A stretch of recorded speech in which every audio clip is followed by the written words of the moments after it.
म्हणजे स्वातंत्र्य संग्राम असेल किंवा हिंदवी स्वराज्याची स्थापना करण्याची शून्यातून सुरुवात करून एक मोठा आदर्श निर्माण केला, ज्याची प्रेरणा पूर्ण जगभरात घेतली जाते, अशा ठिकाणी आपला जन्म झालेला आहे.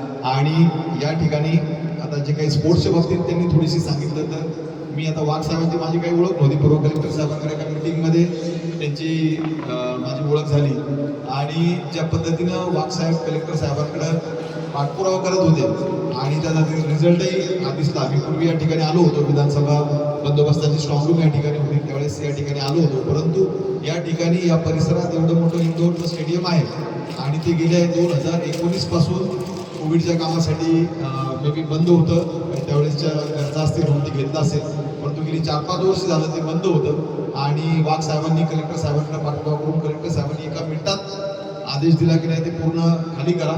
आणि मला वाटतं ही फक्त 5-6 दिवसापूर्वीची ही गोष्ट असेल आणि आज या ठिकाणी उन्हाळी क्रीडा प्रशिक्षण शिबिर या ठिकाणी चालू आहे. मी वाघ साहेबांना म्हणजे बरेच अधिकारी काम करतात किंवा काम तेव्हाच त्याला यश येतं की जेव्हा अधिकारी मनापासून त्याला पाठपुरावा करतो आणि ते लॉजिकल एंडला घेऊन जातो.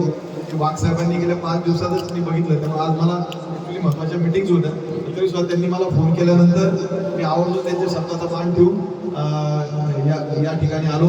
तर ज्या पद्धतीनं आता रायगड जिल्ह्याची त्यांनी इतिहास सांगितला आणि ज्या पद्धतीनं सुभाष शिरूर यांच्यासारख्या आंतरराष्ट्रीय दर्जाच्या स्पोर्ट्स म्हणजे निर्बाज आहेत, त्यांना आता पुरस्कार जिजामाता पुरस्कार देखील झाले. ऑलरेडी त्यांना नॅशनल लेवलचे पुरस्कार मिळालेले आहेत. आणि आता गेले 8 काहीतरी आपले जे काही खेळाडू शिवछत्रपती क्रीडा पुरस्कार रायगड जिल्ह्यातल्या मुलांना मिळालेला आहे. परंतु त्यामध्ये आपण अजून कॅटेगरायझेशन करायचं गेलं तर रायगड जिल्ह्याचं मोस्ट ऑफ द खेळाडू जे आहे हे मोस्ट ऑफ द खेळाडू पनवेल, उरण थोडेसे या पट्ट्यात नेतात, ज्या ठिकाणी सुविधा मोठ्या प्रमाणावर ऑलरेडी डेव्हलप झाल्या आहेत. नागरी भाग आहे, मोठ्या प्रमाणात सुविधा डेव्हलप झाल्या. पण आता आपल्याला हा जो पट्टा आहे, साहेबांनी आता सांगितलं की सध्या हे अलिबाग सारखे मी आता कमीत कमी राज्यातल्या 7 ते 8 जिल्ह्यांमध्ये काम केलेलं आहे.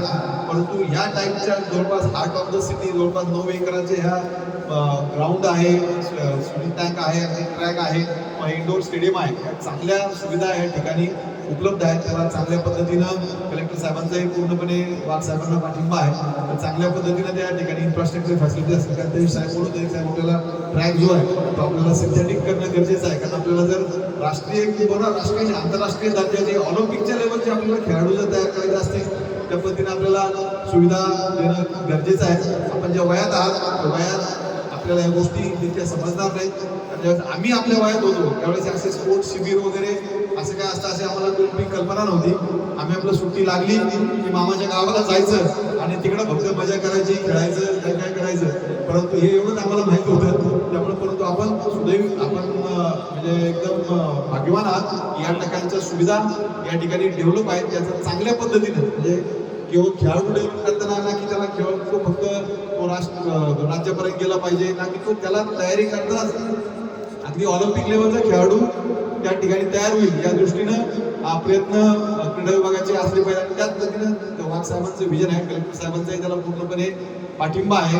पाठिंबा नाही, कलेक्टर साहेबांनी त्या दिवशी आदेश दिला आणि हे पूर्ण एका दिवसात हे पूर्ण सगळे इथं काही ज्या ठिकाणी साहित्य ठेवलं होतं ते पूर्ण काढून घेतलेलं आहे. आता जसं स्विमिंग टँक डेव्हलप करण्याचा विषय असेल, हॉस्टेलचे रिनोव्हेशन असेल किंवा ट्रॅकचा विषय असेल, ते सुद्धा हळूहळू म्हणजे प्रायोरिटीनं मार्गी लागणार आहे. आपल्या सर्वांना हे जे काही आता जवळपास 1.5 महिन्याचं साहेबांनी मला सांगितलं 1.5 महिन्याचं हे स्पोर्ट्सचं शिबिर आहे. सकाळी आपण 2 तास, संध्याकाळी 2 तास आपण या ठिकाणी येतं आणि या कुठल्या प्रकारचे चार्जेस सुद्धा म्हणजे विनामूल्य आपल्या सर्वांसाठी हे आयोजित केलेलं आहे. साहेबांना विनंती केली की तुला आता हे मी अलिबाग तालुक्यातून अलिबाग तालुक्यातले आहेत का तालुक्याच्या बाहेरची आहेत सगळे अलिबाग तालुक्यातलेच आहेत का बाहेरचे आहेत?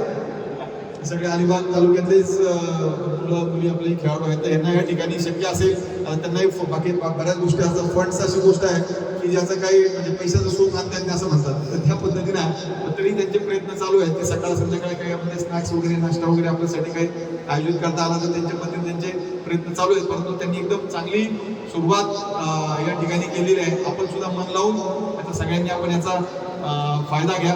पोलीस विभागाच्या वतीनं काही कोणत्याही प्रकारची मदत क्रीडा विभागाला किंवा वाघ साहेबांना अपेक्षित असेल तर आम्ही सगळ्या पद्धतीनं त्यांना पूर्णपणे सहकार्य करू असे मी पोलीस विभागाच्या वतीनं आपल्याला शासन देतो. आणि निश्चितच ह्या उन्हाळी क्रीडा प्रशिक्षण शिबिराच्या माध्यमातून एक राष्ट्रीय पातळी आंतरराष्ट्रीय नव्हे ऑलिम्पिक लेवलचा खेळाडू या पद्धतीने तयार होण्याची विजय या ठिकाणी रोवली जातील अशी मी अपेक्षा बाळगतो आणि आपल्या सर्वांना पुढील